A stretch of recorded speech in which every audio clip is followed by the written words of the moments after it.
Hey everyone, I dare say there's, what, 1 in 1,000, maybe at best, type of people that would suggest that the old saying, and we've all heard it probably many times of our lives, that power corrupts and absolute power corrupts absolutely.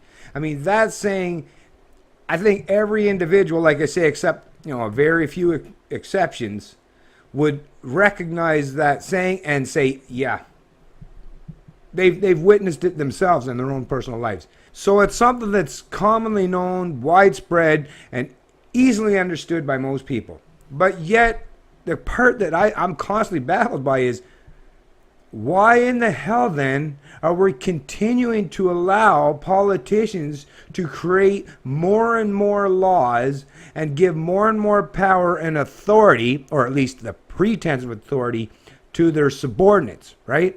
Well, I guess that's the thing, they're leading by example, and their subordinates are basically following that lead. And this in reference to this article out of CTV News. Headline, ticket tossed, stopped for driving 1 kilometer over the speed limit. In quotation, disrespecting officer, right? Respect my authority, right? Right? Like I say, these people, these fucking mindless fucking order followers, these fucking authoritarian pieces of shit, these petty fucking tyrants, what I call them, the ones that represent law enforcement. That's another thing. Let me just point out real quick here before I go on to this article. Back when I was a kid, when my parents and grandparents used to talk about the police when I was very, very young, it was actually, they were called peace officers. Peace officers. Then later on in years, I don't know what decade in particular, 70s, 80s or whatever, but then it turned to police officers. Nowadays, they're commonly referred to as law enforcement. And we've seen how militarized they've all become and what kind of training they get. Very minimal at best. Like 6 months, reduced standards as far as physical and mental aptitude. You've seen, and you don't even have to be a Canadian citizen anymore to become a police officer, right? This is how low the standards have been reduced to allow people, and think about it. These are people that have all that power. Think about it. They're probably people that have, the pretense of authority and a massive amount of power. Other than the politicians, their political masters and deities, the enforcers, right? They have an amazing amount of power handed down to them by their political authorities, by their political masters. But yet, they have minimal amount of training. How do you function in that environment? Could you imagine in any other sector of society, right? Any other service sector society? Could you imagine going to your doctor and he's like, well, I kind of got this, I got this diploma on my wall, but I've never really performed surgery before, but hey, I watched it in a YouTube video. Would you be willing to lay down on that stretcher and allow that man or woman to operate on you? Knowing that they have the most minimal, the most minimal, not even of a proper level of at least decent competence to perform that task. Of course you wouldn't. No fucking common sense or logically thinking human being would ever allow that. And that's not just for doctors, any other profession, right? And even some of the professions, even some of the lower professions that aren't life-threatening. Take a plumber. Would you allow a plumber to work on your kitchen sink or your toilet if they told you that, hey, I watched a couple guys do it before. I got no official training, but hey, I've seen it done before. Would you, pay them a premium and allow them in your home to perform plumbing? Not saying that they might not be able to do it, but you're taking a huge risk, are you not? Of course you are. And for the people that have as much pretense of authority as police officers, peace officers, or as they're commonly referred to now, law enforcement, in reality, if you look at them when they're fully uniformed and in all their fucking militarized garb, it's like, wait a minute, you look just like a fucking guy that's getting ready to invade Afghanistan or Iraq. What's up with that? What's with all this gear? Right? I mean, that alone should be like a light bulb moment for anyone. It's like, what's going on here? These are supposed to be our servants. They more or less look like they're our owners or our authority, and the way they walk around and the way they talk and the way they fucking treat the population and the general public, they really believe that shit in their mind. And that takes me to this article. An Alberta man was recently handed a speeding ticket for driving 1 kilometer an hour over the speed limit when he passed a peace officer traveling slowly. Matthew Gagne says he was driving behind a peace officer in Sturgeon County, north of Edmonton, on Friday. The officer was driving slower than the posted speed limit, Gagne said, so he decided to overtake him. It's all legal. Hey, go to your, hey, you took your license, right? That's all legal. That's you know, that is, as a matter of fact, that's how, you know, if someone's going lower than the speed limit, that's why we have those dotted lines, right? That is literally the purpose of having those dotted lines, so that you can overtake other vehicles that are traveling slower than you want to, as long as it's within the recommended speed limit, right? Or the posted speed limit, I should say.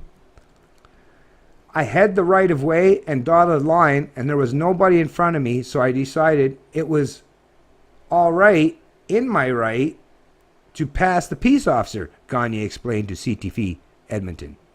That's when Gagne says the officer turned his lights on and pulled him over.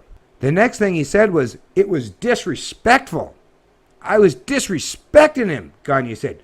You disrespected my authority. I mean, think about the mindset. Think about the psychology of this fucking officer. This guy was staying obviously completely within his right, traveling down a highway that he fucking paid for, you know, his tax dollars paid for, and even that officer's salary, yeah, this guy paid for it, and he didn't do it voluntarily. It's because the government has the ability to take funds from our fucking productive income to pay the salaries of these mindless fucking enforcers of the state.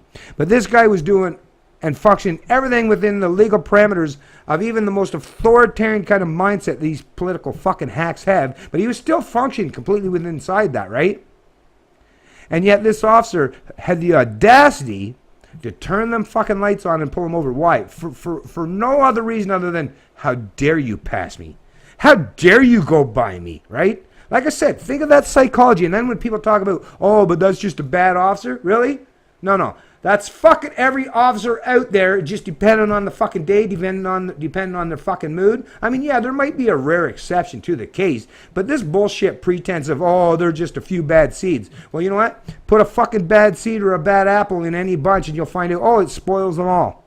And especially when you look out there, who's complaining? Do you see all the cops protesting? Do you see all the good cops out there at any time saying, yeah, we stand in opposition to our authoritarian brothers and sisters in the police force? Have you ever seen that? Ever?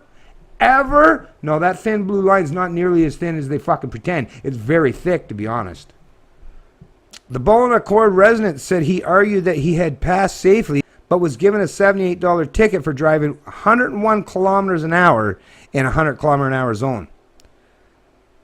Send a message, but that's the wrong message, Gagne said. This is a speeding ticket. It's demerits, points off your license.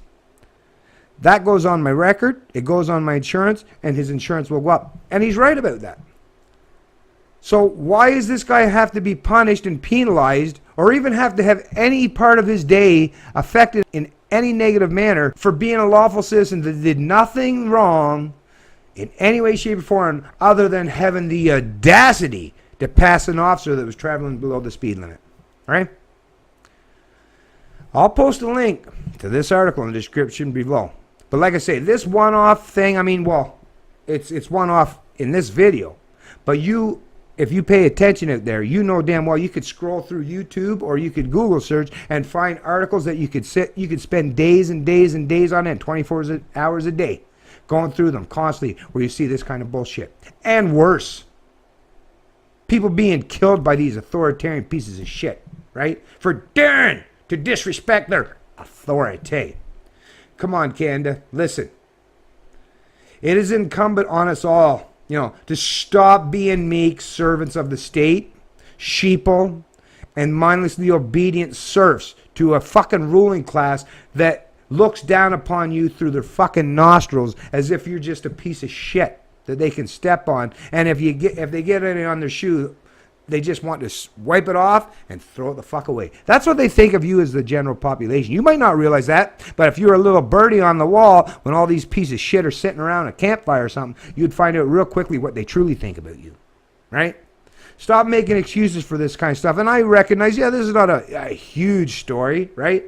But I've already showed in past videos that there's many more, much more detrimental, but I focus on to the big picture, macro aspect of the kind of things that I usually discuss nowadays. Not into these particular individual authoritarian situations, although maybe I should start getting back into that. I don't know. We got to start doing a lot more than what we're doing apparently, because people just don't seem to be getting the message properly, or they're still being too meek, too cowardly, and too unwilling to challenge their so-called authority so that they can gain the freedoms that they rightfully deserve. It's Canadian Libertarian, and I love liberty.